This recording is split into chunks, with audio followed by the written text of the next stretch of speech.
sorpresas, y sobre eso vamos a conversar con el analista político Juan Carlos Ruiz, quien también es vicepresidente, ¿no es cierto?, del Latin American Edelman, ¿no es cierto?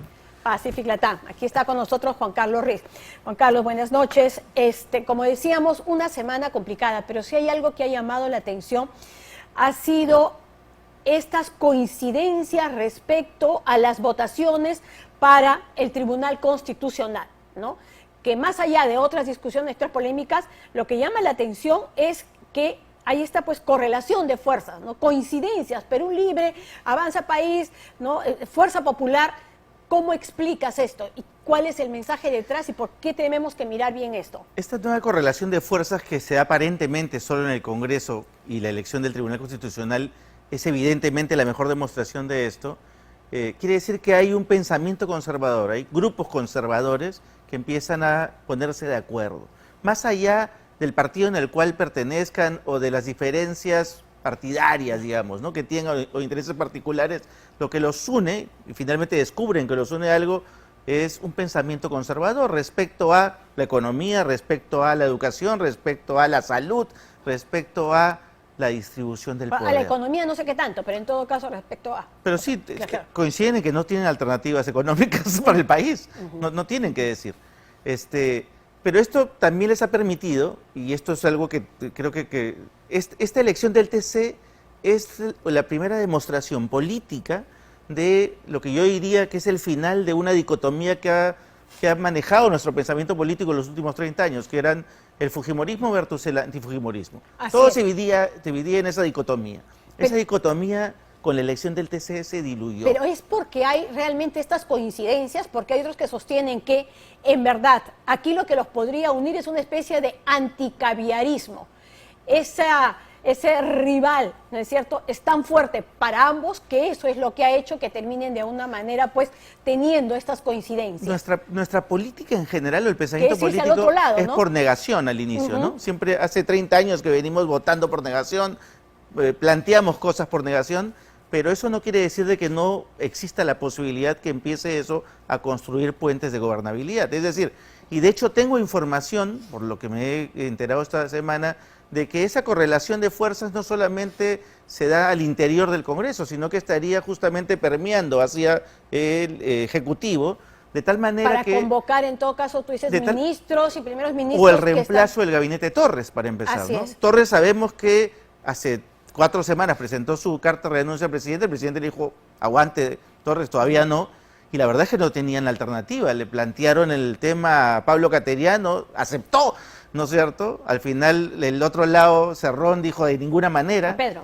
Después apareció Bermejo, también no es la alternativa. Están buscando un personaje de centro derecha que permita darle aire y gobernabilidad al presidente Castillo. Y si Castillo no funciona por su incapacidad o por su poca pericia en la gestión pública, tienen ahora una correlación de fuerza que les permite negociar con la segunda en mando. Eso es lo que se está perdiendo de vista. O sea, acá no se tiene que quedar uno solamente con la foto de lo que ha pasado con el Tribunal Constitucional, sino que estamos ante una especie ya de bancada, ya, con discrepancias, otros nombres, otras etiquetas, pero ya es una fuerza política, con coincidencias. ¿Eso es lo que tú sostienes? Sí, claro, y que son capaces de ponerse de acuerdo, como en otras cosas no también, ¿no? De hecho, por ejemplo, la bancada de Perú Libre... Pero que respaldan ya políticamente cualquier proyecto, exacto, a eso voy. Exacto, le pueden dar soporte a cualquier gobierno, que es lo que necesita justamente el gobierno para por lo menos sostenerse. De ahí a que sean capaces de generar políticas públicas, que puedan ser capaces de gobernar, que puedan ser capaces de dar soluciones a lo que la gente quiere más, que es empleo, que es seguridad ciudadana, que es otra cosa. Pero en lógica de distribución del poder, están logrando acuerdos que les permiten sostener el poder. Eso es lo que está pasando. Y claro, y mantenerse en el tiempo los que están. Digamos, mientras crece ese sentimiento de que se vayan todos, estas alianzas lo que van a permitir es que se fortalezcan, digamos, y que puedan terminar de una u otra manera, pues, digamos, no negociando, pero sí llegando a acuerdos, sea con Castillo, sea con Dina Boluarte, o quien sea, pero en todo caso ya es una especie de fuerza política que lo sostendría en el tiempo, lo cual también, digamos, pinta de otra manera el escenario. Y lo que no debemos olvidar es que cuando hagamos análisis político de lo que está pasando, no nos podemos quedar, como tú dices, en esa escena o en esa fotografía del momento. Hay que pensar en lo que está viviendo el país. Es decir, Castillo es un detalle, es un ejemplo y es la consecuencia de una crisis institucional del Estado, que, o sea, no es que Castillo origina la crisis institucional en el país, es la consecuencia de eso. Entonces, esta crisis institucional es producto de un modelo centralista que colapsó, que está en colapso y empieza a caerse a pedazos. Que, claro, ahorita se manifiesta en un copamiento de cuadros regionales que entran al gobierno central y no saben qué hacer con ese aparato. Pero ese también es un punto que no se está mirando, ¿no? Nuevamente estamos centrados en Lima y no sabemos lo que puede estar cocinándose en el interior del país, las fuerzas que pueden estar emergiendo, ¿no es cierto?, las alianzas que se puedan estar dando y que al final te terminan pintando pues todo un cuadro político país con un peso aparte. Y ese desborde regional está pasándole por encima a los centralistas, ¿no? Quieran o no, los centralistas, ¿qué escuchas de los centralistas? Uy, el país está mal, uy, ya no hay nada que hacer, esto se acabó, es un Estado fallido, es una sociedad fallida. No, las sociedades, y te lo digo como sociólogo en este caso, no se crean ni se destruyen, se transforman. Lo que vendrá en la nueva generación no es que sea bueno o mal, los científicos no hablamos de bueno o malo, hablamos de será diferente. Para algunos la calificación puede ser bueno o malo, pero va a ser diferente, es decir, hay que esperar que viene. Es verdad que ahorita claro, uno ve a la clase política y dice, no veo nada, ¿no es cierto? No hay ideas, no hay propuestas, no hay alternativas al modelo centralista. Pero tú sí ves una luz al final del túnel, porque eso también es distinto y se atribuye sobre todo a la falta de un liderazgo en medio de esta, digamos, escenario en el que ambos lados de alguna manera han decepcionado. Por naturaleza sociológica soy optimista porque esa es la forma de hacer transformación social. Lo que falta es activismo, ¿no? Lo que falta es que las clases empresariales, la academia empiecen a hacer política. Tienen que empezar a meterse en las regiones, ir a las regiones. Tienen que empezar a hacer semilleros de nuevo talento. Si la educación pública no es capaz de producir talento natural, ¿quién lo tiene que hacer? Lo tiene que hacer la academia, ¿no es cierto? La alta academia, lo tiene que hacer el empresariado. Tenemos que empezar a cultivar en esa generación talento que nos permita poder construir la sociedad futuro. La otra es decir, no, bueno, cerremos la puerta, apaguemos la luz y nos vamos. Pero eso no es una solución, ¿no? Claro, pero ¿de dónde tiene que surgir esas iniciativas? ¿No? Tú dices de la academia, de la clase política, pero cuando ves que por ese lado no está pasando nada, ¿cómo de alguna manera pues los incentivas o cómo se logra que terminen generándolo? De hecho hay algunas iniciativas, es decir, hay iniciativas y ya las está viendo cada vez más en donde grupos de empresarios con propósito empiezan a invertir socialmente ya por default, no están esperando la obra por impuesto o el servicio por impuesto o cómo hago que mi impuesto sea, no están esperando eso, se han dado cuenta que tienen que invertir socialmente porque necesitan hacer negocios sostenibles en el tiempo. Y quienes hacen empresa en los países no piensan pues en un año o 6 meses, piensan en 5, piensan en 10, piensan en 15. Esos son los verdaderos empresarios. Claro. Pero eso es lo que justamente no está viendo. O sea, esta inestabilidad ha paralizado todo eso. Y lo que se está viendo, es precario, por otro lado, es una especie como de fuga de talentos, ¿no? Jóvenes profesionales entre 35 y 45 que empiezan a migrar con mayor frecuencia. Entonces, ¿en quiénes nos apoyaríamos? ¿Entre los muy jóvenes o los que tienen demasiada experiencia y que pueden estar deslegitimados? Yo creo que la respuesta está en los muy jóvenes. De ahí va a salir esa nueva camada de líderes.